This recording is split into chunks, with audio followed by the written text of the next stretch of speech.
자, 오늘은 신약 성경 33페이지 마태복음 20장의 말씀을 볼 차례입니다.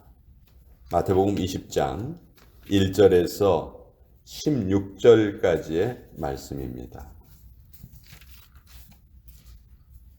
신약 성경 33페이지 마태복음 20장 1절에서 16절까지의 말씀입니다.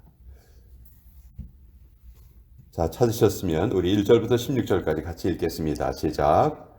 천국은 마치 품꾼을 얻어 포도원에 들여보내려고 이른 아침에 나간 집주인과 같으니 그가 하루 한 데나리온씩 품꾼들과 약속하여 포도원에 들여보내고 또 제3시에 나가보니 장터에 놀고 서 있는 사람들이 또 있는지라. 그들에게 이르되 너희도 포도원에 들어가라. 내가 너희에게 상당하게 주리라 하니 그들이 가고 제6시와 제9시에 또 나가 그와 같이 하고 제11시에도 나가보니 서 있는 사람들이 또 있는지라. 이르되 너희는 어찌하여 종일토록 놀고 여기 서 있느냐. 이르되 우리를 품꾼으로 쓰는 이가 없음이니이다. 이르되 너희도 포도원에 들어가라 하니라. 저물매 포도원 주인이 청지기에게 이르되 품꾼들을 불러 나중 온 자로부터 시작하여 먼저 온 자까지 삭슬 주라 하니 제11시에 온 자들이 와서 한 데나리온씩을 받거늘 먼저 온 자들이 와서 더 받을 줄 알았더니 그들도 한 데나리온씩 받은지라. 받은 후 집주인을 원망하여 이르되 나중 온 이 사람들은 1시간밖에 일하지 아니하였거늘 그들을 종일 수고하며 더위를 견딘 우리와 같게 하였나이다. 주인이 그 중에 한 사람에게 대답하여 이르되 친구여 내가 네게 잘못한 것이 없노라. 내가 나와 한 데나리온의 약속을 하지 아니하였느냐. 내 것이나 가지고 가라. 나중 온 이 사람에게 너와 같이 주는 것이 내 뜻이니라. 내 것을 가지고 내 뜻대로 할 것이 아니냐. 내가 선함으로 네가 악하게 보느냐. 이와 같이 나중된 자로서 먼저 되고 먼저 된 자로서 나중 되리라. 하나님의 말씀입니다. 아멘. 자, 하버드 대학 역사상 가장 인기 있는 강의 중 하나로 손꼽히는 것이 마이클 샌델이라는 그 철학과 교수님의 정의란 무엇인가 하는 그 강의가 그렇게 인기 있는 강의라고 해요. 첫 시간에 들어가면 이 교수님이 질문을 하나 합니다. 학생들에게. 하버드 대학 학생들이니까 뭐 참 똑똑한 학생들이죠. 자, 지금 고장난 기차가 철로 위를 질주하고 있습니다. 근데 앞에 이제 두 갈래 길이 나타난 거예요. 왼쪽으로 갈 수도 있고 오른쪽으로도 갈 수가 있어요. 근데 왼쪽 길에는 그 철길을 고치는 노동자 5사람이 일을 하고 있어요. 근데 오른쪽 길에는 철길을 고치는 사람 중에서 한 사람만 그 오른쪽 길에서 일을 하고 있습니다. 어느 쪽으로 가든지 그 일꾼들은 피할 길이 없어요. 그러니까 왼쪽으로 가면은 5사람이 다 죽을 수밖에 없는 상황이고 오른쪽으로 가면 한 사람이 죽을 수밖에 없는 그런 상황입니다. 자, 여러분이 그 기차의 기관사라면 어느 쪽으로 가시겠습니까? 대부분 어떻게 대답을 할까요? 5사람이 희생당하는 것보다는 한 사람이 희생당하는 것이 그게 더 낫지 않을까? 그러니까 나는 오른쪽으로 가겠습니다. 근데 또 한 가지 질문을 해요. 그런데 그 일하고 있는 그 한 사람이 네 자식이라면 어떻게 하겠느냐? 네 자식이 거기서 일하고 있다는 것을 네가 지금 알고 있으면은 너는 왼쪽으로 가겠냐? 오른쪽으로 가겠냐? 여러분이라면 어떻게 대답하시겠어요? 나하고 가장 밀접한 관계가 있는 사람이 철길에서 일을 하고 있어요. 그 길로 가면 그 사람이 죽는 것이고 왼쪽 길로 가면 왼쪽 길에 있는 사람들이 죽는 거예요. 참 쉽지 않은 문제죠. 정의라는 것이 우리와 관련이 없을 때에는, 거기서 일하는 사람들이 우리하고 관련이 없을 때에는 그냥 한 사람 있는 쪽으로 가서 5사람을 구하면 더 좋지 않을까 이렇게 생각을 하게 돼요. 그런데 그 한 사람이 나와 아주 밀접한 관계에 있는 사람이라면 우리의 생각은 바뀌게 되는 거죠. 그렇죠? 그러니까 인간 세상에서도 이 정의라는 것이 정말 쉽게 이것이 정의다 말할 수 없다는 것이죠. 오늘 우리가 읽은 이 마태복음 20장의 비유는 하늘나라의 정의가 무엇인가를 우리에게 알려주시는 그런 비유예요. 사실 너무너무 힘들고 어려운 비유죠. 예수님의 비유 중에서 제일 어려운 비유가 이 비유하고 불의한 청지기의 비유라고 있어요. 청지기가 이제 해고를 당하게 생기니까 그 주인에게 뭘 빌려간 사람들을 다 불러가지고 그 문서를 다 고치잖아요. 너 밀을 100리터 빌려갔으면은 50리터라고 고쳐라. 뭐 이런 식으로 그렇게 고치는 그런 내용이 불의한 청지기의 비유죠. 근데 그 주인이 그 불의한 청지기를 칭찬하죠. 너 참 지혜롭게 행했구나. 그렇게 말을 해요. 거기에서 지혜롭게 행했다는 것도 사실 우리가 이해하기가 어렵고, 또 오늘 마태복음 20장에서 많은 사람들이 와서 포도원에서 일을 했어요. 근데 일을 한 시간이 각각 달라요. 어떤 사람은 아침에 일찍 와서 오후 6시까지 하루 종일 12시간을 일했어요. 또 어떤 사람은 저녁 5시부터 일을 시작해서 6시까지 딱 1시간만 일을 했어요. 그런데 이 사람들이 받는 품삯이 다 똑같았다는 거죠. 그렇죠? 그러니까 이게 맞는 것인가? 이게 하늘나라의 정의인가? 자, 지금 예수님은 우리에게 뭘 알려주고 계시냐면요. 이 포도원 주인을 한번 생각해 봅시다. 이 포도원 주인은 좀 이상한 사람이에요. 자기 이익에 별 관심이 없어요.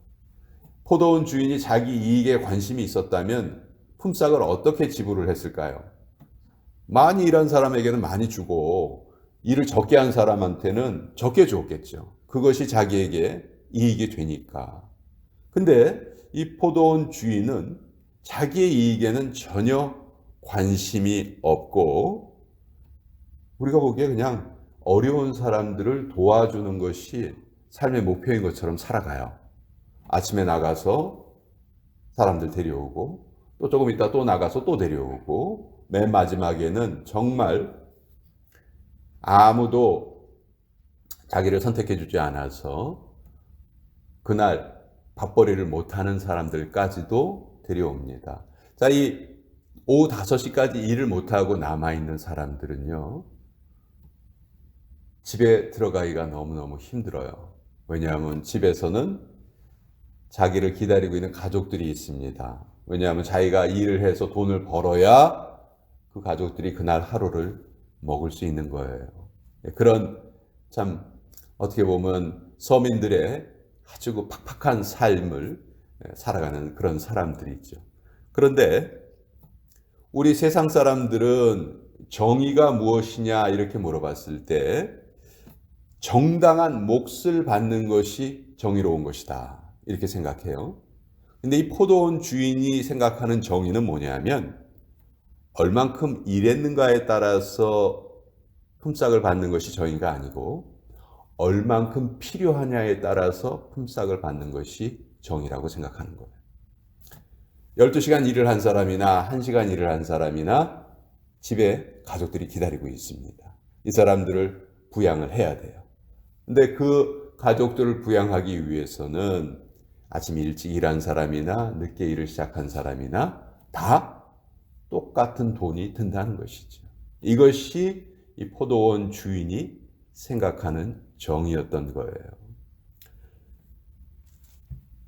예수님께서 이 비유를 말씀하시면서 1절에 보면 천국은 마치 품꾼을 얻어 포도원에 들여보내려고 이른 아침에 나간 집주인과 같다. 그러니까 천국을 지금 무엇에 비유하고 있습니까? 포도원 주인에 비유하고 계세요. 너희가 생각하는 천국은 천국에서도 일한 몫에 따라서 몫을 받는 것이, 일한 시간에 따라서 몫을 받는 것이 정의로운 것이라고 생각하지만 하나님의 나라의 질서는 그것이 아니다. 그러니까 여기에 삭스는요, 천국에서의 상급이라고 생각을 하면 우리가 이 비유를 도저히 해결할 수 없습니다. 근데 여기에 삭슬, 천국에 가는 것, 구원을 얻는 것, 영생을 얻는 것, 천국, 구원, 영생 그 자체라고 생각하면 우리는 얼마든지 이것을 이해할 수 있는 거예요.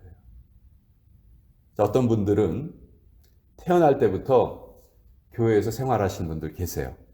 모태신앙으로 자라나서 어려서부터 주일학교 다니고 뭐 초등부, 중등부, 고등부, 청년부 뭐 다 그걸 거쳐서 나중에 연세가 들으신 후에도 교회를 위해서 열심히 봉사하시는 그런 복된 삶을 사시는 분들 많아요.